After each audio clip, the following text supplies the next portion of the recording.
Podemos nos sentar, por favor? Eu quero ser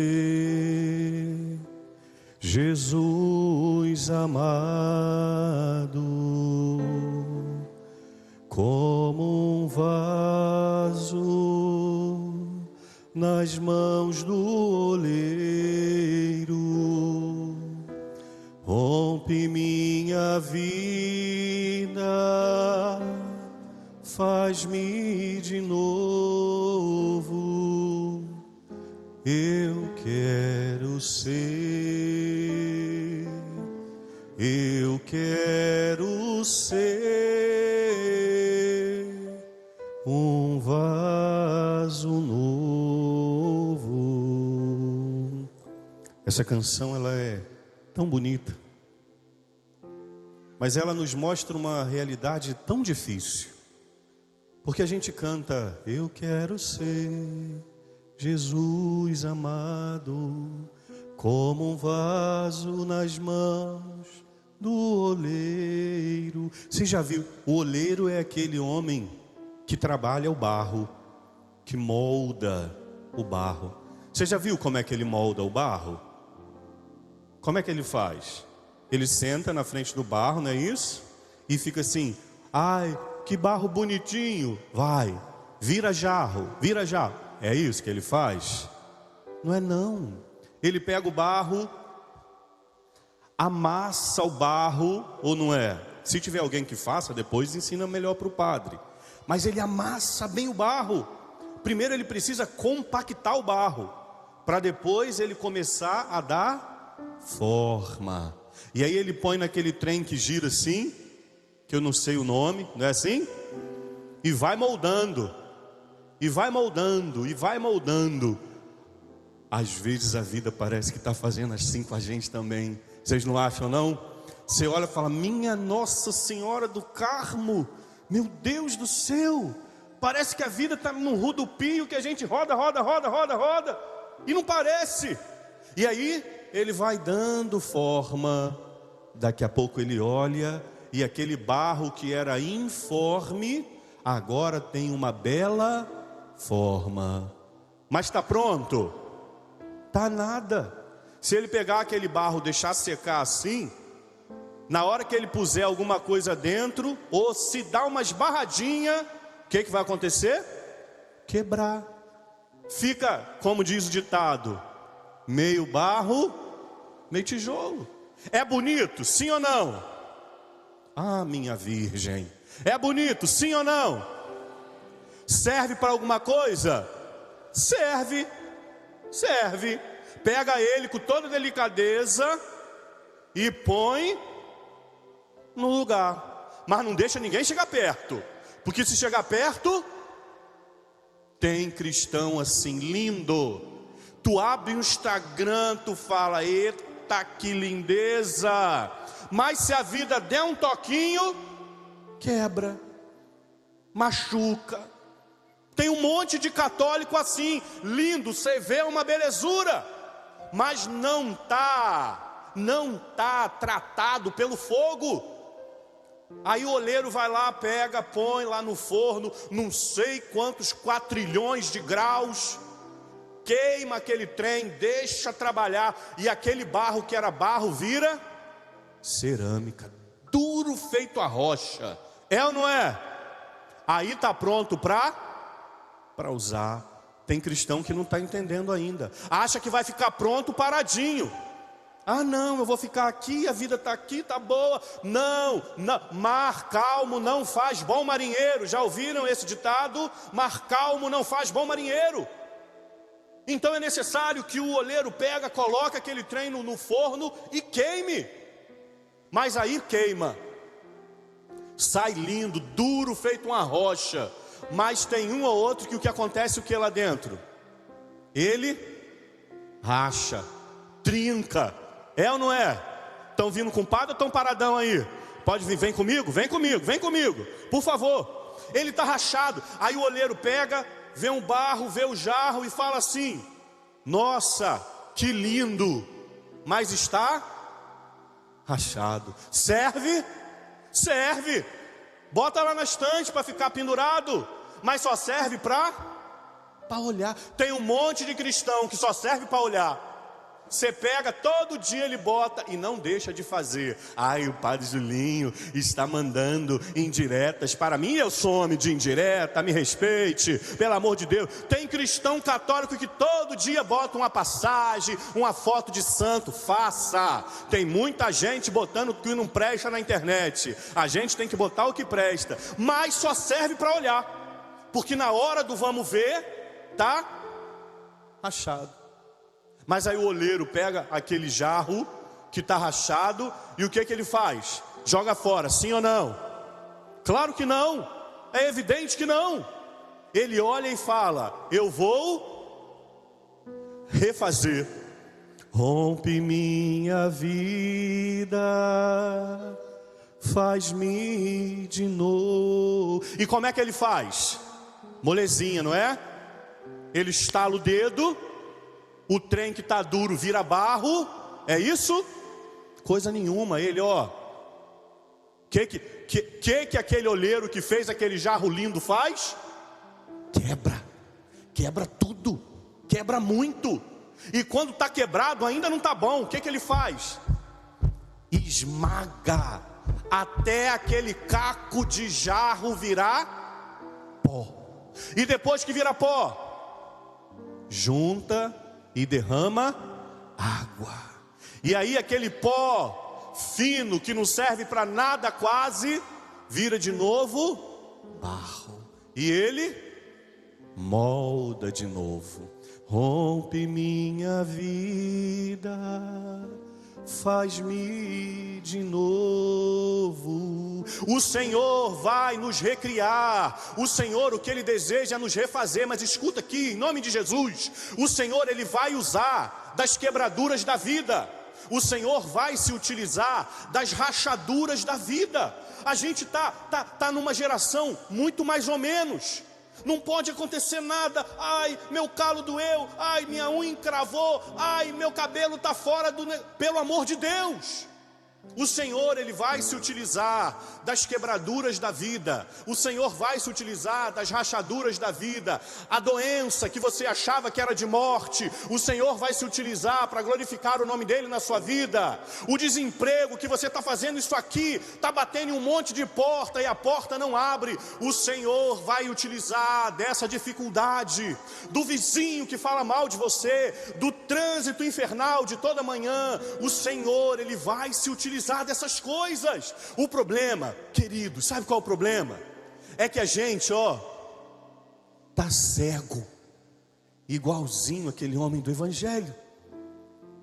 A gente não percebe, porque quando a gente perceber, a gente vai parar de murmurar, a gente vai parar de reclamar. Por que a gente não percebe? Porque quando acontece alguma coisa de diferente na nossa vida, quando acontece algo diferente, a gente, ao invés de parar e pensar: Deus, está doendo, posso fazer isso, Padre? Pode. Deus, eu estou chorando porque eu não aguento mais, posso fazer isso, Padre? Pode. Deus, por favor, me ajuda porque eu acho que eu não vou conseguir, posso fazer isso, Padre? Pode. Deus é Pai, mas não fica murmurando, reclamando. Pega a situação e fala: Deus, eu sei que o Senhor é bom, e eu sei que o Senhor, sendo bom, vai tirar algo bom dessa situação. O que o Senhor quer dizer para mim? Aí a gente começa a enxergar.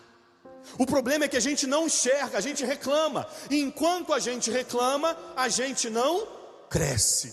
Mas a gente quer. Rompe minha vida, faz-me de novo. Imagina, me permitam aqui a liberdade poética.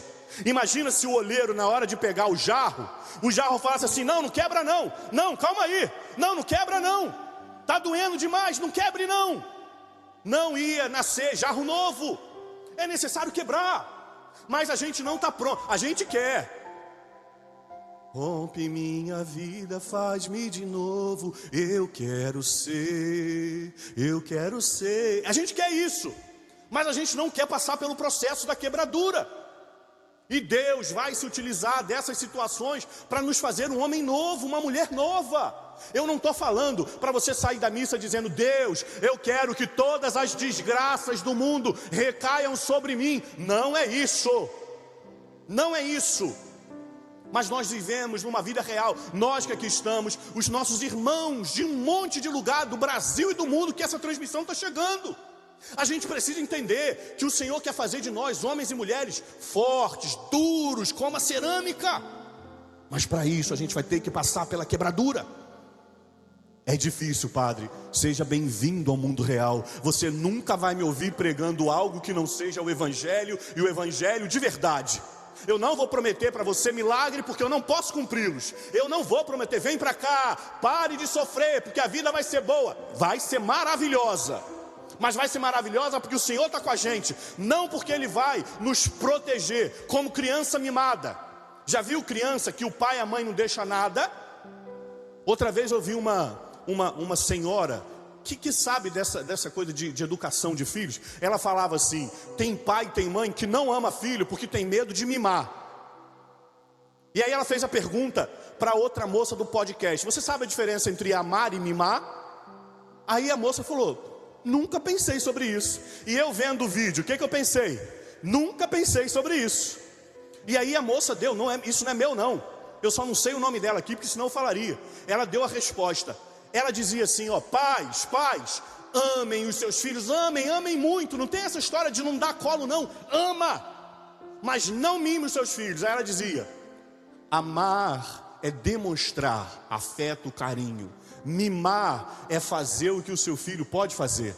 O que é mimar uma criança? É fazer para ele o que ele pode fazer. Isso é mimar. Não, deixa que a mamãe faz. Não, você já consegue, meu filho. Vamos lá, dobra a cama aí, a roupa de cama. Entendeu a diferença? E a gente quer que Deus nos ame, mas quer também que Deus nos mime um monte, com todo carinho. Eu amo vocês. Um monte, não estou falando de vocês aqui não. Um monte de cristão mimado. Ai, não pode acontecer. Eu estava esperando o sol, deu chuva. Nossa, eu queria o templo nublado. Olha o sol que está fazendo. Mimado. Por isso que a gente não cresce. O Senhor quer nos fazer homens e mulheres novos, como aquele homem que Ele fez ali no Evangelho. Puxa vida, que evangelho. Se a gente ficasse falando aqui de cada linha desse evangelho, eu só ia acabar de pregar na hora da missa das 5 horas da tarde. Mas calma, vou acabar um pouquinho antes. Calma, fiquem tranquilos. Que coisa linda, que cena maravilhosa. Vocês viram aquela cena? Ai, padre, não achei não. Achei esquisita pra caramba. Ah não, pelo amor de Deus, vocês não viram o que aconteceu ou não perceberam? Achou esquisita ou não achou? Achamos, claro que achamos. Jesus encontra um cego, e aí o que ele faz? Dá uma cuspida, faz o barro e tasca na vista daquele homem. Meu Deus do céu, acho que é uma das cenas mais lindas do evangelho. Ah não, padre, pelo amor de Deus, liga aí para dona Nica, eu vou falar que o padre Julinho está maluco. Liga aí. Não, gente, é lindo demais. É que a gente olha para a palavra e a gente precisa se debruçar nela. Jesus encontra o cego. Deixa essa cena congelada aqui. Volta comigo, volta, ó. Lá para o Antigo Testamento, vai voltando. Lá na criação, Deus criou todas as coisas, não foi? No Gênesis 2, no Gênesis 1, Deus diz: façamos o homem, façamos.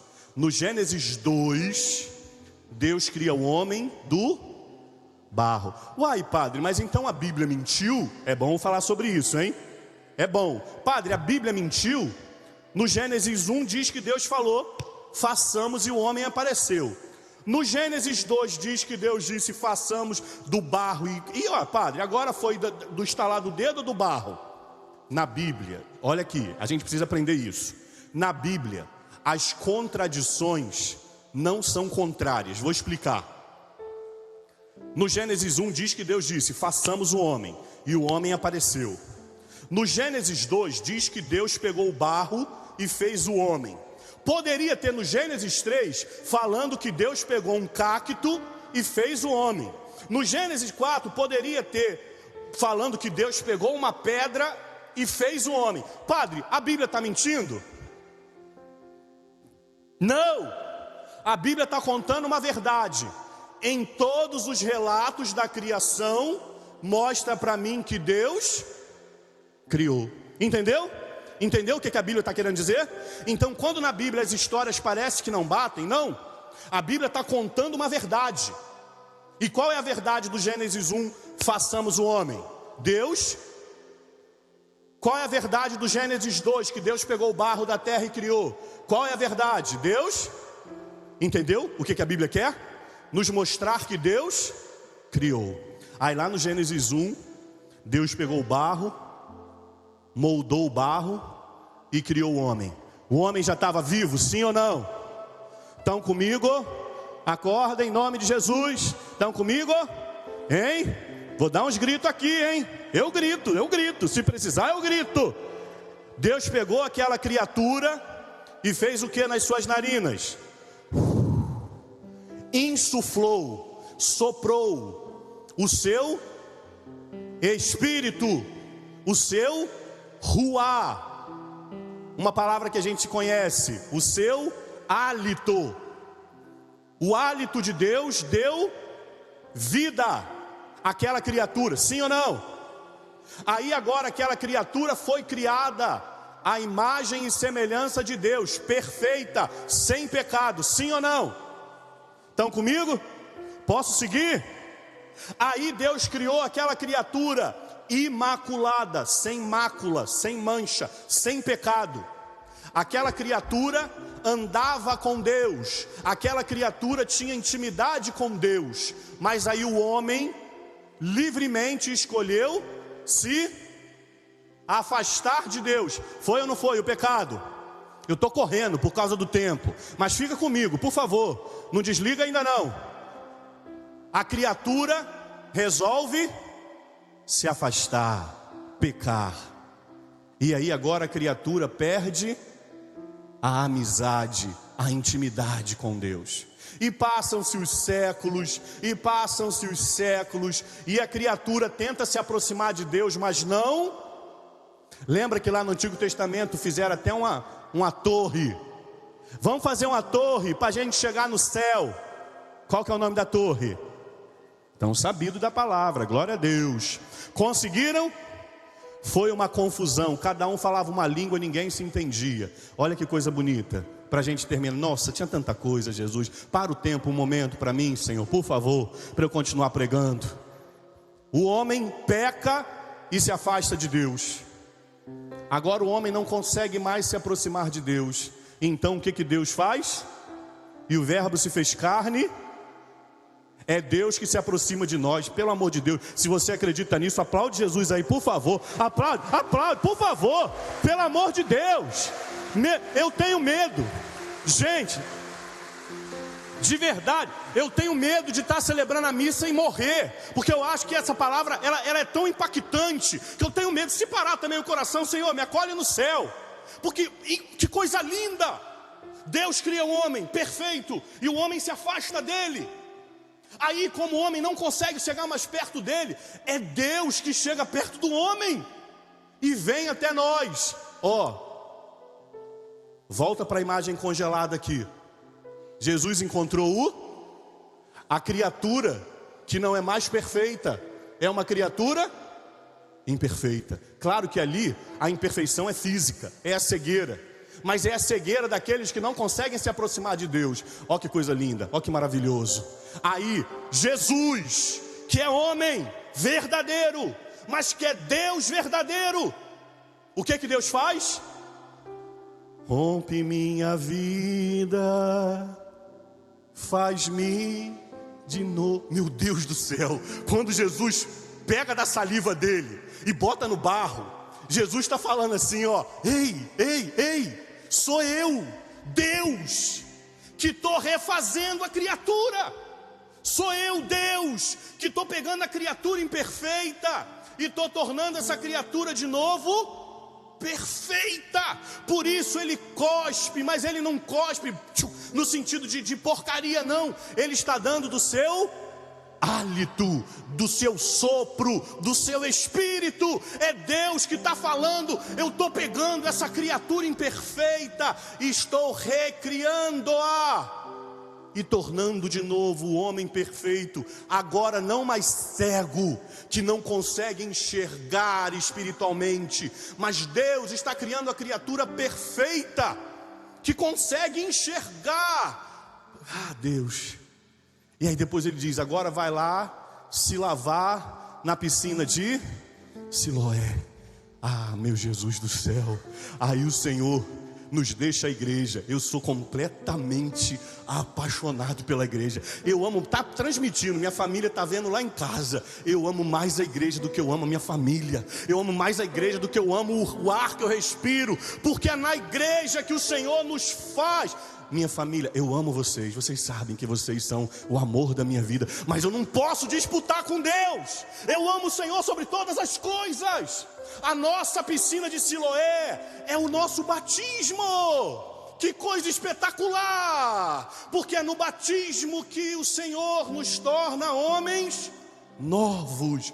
Rompe minha vida, faz-me de novo. Lembra quando ele diz, Nicodemos, é preciso nascer da água e do Espírito. É no batismo que nós somos refeitos, a imagem e semelhança dele. E eu falei, eu tinha muito ainda, mas de verdade, depois que aquele homem fica curado, eu preciso te falar isso, porque é aqui que vai estar a tua luta no dia a dia. Chamaram aquele homem e falaram assim, o que aconteceu contigo? Ah, eu era cego, agora voltei a enxergar. Como é que aconteceu? Rapaz, ele fez lama, botou na minha vista, mandou eu me banhar. Quando eu me banhei, eu enxerguei. Aí os caras não acreditaram, falaram, vem cá, o que aconteceu aí? Olha, eu era cego e voltou. Não estou acreditando. Aí chamaram quem? Quem que chamaram? Os pais. Ficaram do lado dele, não ficou? Ficou ou não ficou? Ficou coisa alguma. Com o pai e com a mãe daquela, você não precisa nem de inimigo. Vem cá, o que aconteceu com teu filho? Ele era ou não era cego? Quando o pai e a mãe viu que o trem estava estreito para eles, o que eles fizeram? Que é nosso filho, a gente sabe que era cego, mas como que voltou a ver? E quem voltou, vai lá perguntar para ele. Olha, escute isso aqui. Sabe por que você às vezes fraqueja na fé? Porque você está esperando que alguém te aplauda. Você está esperando que alguém te aplauda. Nossa, você é católico? Parabéns, hein? Maravilhoso. Nossa, você está acordando 4 da manhã para rezar com o Frei Gilson? Que lindona, parabéns, hein? Nossa, você é homem e vai acordar 3 horas da manhã para quarta-feira aí. Entendeu o que eu estou fazendo aqui, né? Na caminhada de São José com o padre. Meu Deus, que homão para... Você está esperando aplauso, não vão te aplaudir. Nem a tua família. Pode, mas talvez eles não te aplaudam. E o problema é que a gente está esperando aplauso. Quando nós nos apaixonamos por Jesus, somos nós que nos apaixonamos por Jesus. Não é a nossa casa. A nossa casa vai se apaixonar por Jesus através de nós. Mas para de esperar aplauso. Para de esperar que alguém bata no teu ombro e fala, nossa, que incrível agora, hein? Agora você é de Jesus, hein? Que maravilhosa. Não vai acontecer. Não vai acontecer. E o que aconteceu com aquele rapaz? Quando ele viu que o pai e a mãe dele não compraram o barulho dele. Deixa eu falar igual o carioca fala. Ele desistiu, sim ou não? Claro que não. Chamaram o cara de novo e falaram assim, rapaz, o que aconteceu? Ele falou, vocês estão besta? O que está acontecendo? Eu já falei e vocês não acreditaram. Afinal de contas, vocês querem ser discípulo dele? Aí diz o que da palavra? Que insultaram aquele homem. Como é que insultaram ele? Dizendo assim, nós não, você que é discípulo dele. Tu está achando que o teu trabalho vai te aplaudir, mas na hora que você falar que é cristão, eles vão te insultar. Você está achando que a tua faculdade, que só tem ateu, contrário à igreja, vai te aplaudir? Na hora que você falar que é de Jesus, eles vão te chamar de um monte de istas agora. Você é um monte de istas. Eles vão te insultar. E aquele rapaz, o que aconteceu? Desistiu? Ele se prostrou diante de Jesus e adorou o Senhor. Enfim, queridos, permita que o Senhor te refaça. Permita que o Senhor te faça um homem novo, uma mulher nova. Mas o Senhor vai se utilizar das dificuldades da vida para te fazer esse homem novo. Quando você estiver passando por uma dificuldade, reclama não. Diz para Jesus, Senhor, o que o Senhor deseja me ensinar com isto? O que o Senhor deseja me ensinar com o que está acontecendo? Aí nós vamos conseguir dizer a Jesus: rompe minha vida, faz-me de novo. Eu quero ser, eu quero ser um vaso novo. Fecha só um bocadinho os teus olhos. Fecha um pouquinho os teus olhos. Apresenta para Jesus o que você tem vivido. As dificuldades, as perseguições, os medos, as angústias, aquilo que até então você estava reclamando, porque você achou que Deus não estava te amando. Mostra para Ele e diz assim: Jesus, assim como aquele homem que voltou a enxergar, eu também voltei a enxergar. E eu percebo que essa dificuldade não é para a morte, mas é para a vida eterna, a vida de santidade junto do Senhor. Apresenta essa dificuldade a Jesus, mas diz para Ele: Senhor, fica comigo, porque está tão difícil. Às vezes eu acho que eu não vou ter força, às vezes eu acho que eu não vou conseguir, mas fica comigo, Jesus, por favor, fica comigo. Trabalha na minha vida, Senhor, através dessa provação, através dessa dificuldade. E apresentando a Jesus, você pode dizer a Ele: rompe minha vida, faz-me de novo, eu quero ser, eu quero ser um vaso novo.